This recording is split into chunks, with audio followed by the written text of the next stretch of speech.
हम आयरन की कमी को पूरा करने के लिए महंगी दवाएं क्यों खाएं? हम अल्लाह पाक की ज़ात का शुक्र क्यों ना अदा करें, जिस पाक ज़ात ने हमें इस सब्ज़ी में भरपूर आयरन अता फरमाया है। अस्सलामुअलैकुम रहमतुल्लाहि व बरकातहू। आज मैं बना रही हूँ आलू बैंगन की सब्ज़ी।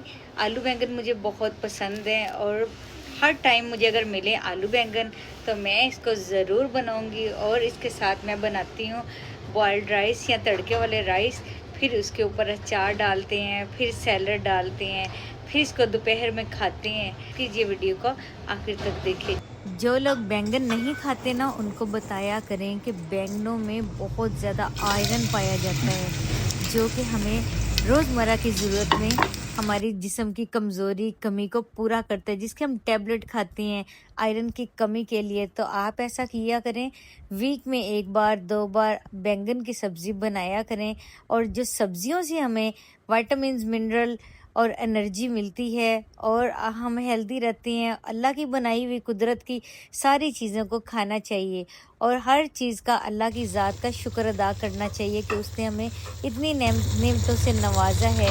उस पाक ज़ात ने हमें तरह तरह की सब्जियां, विटामिन, मिनरल हमें सब्जियों फ्रूट में ही अता फरमाए हैं। और अगर हम इन्हीं से ही फ़ायदा हासिल करें तो हमारी सेहत बहुत अच्छी रहेगी, हम हेल्दी रहेंगे, फिट रहेंगे, जवान रहेंगे, बहुत सारी बीमारियों से बचेंगे। अगर आपको हमारी वीडियो अच्छी लगी, चैनल को सब्सक्राइब कीजिए। जज़ाकुमुल्लाह खैर।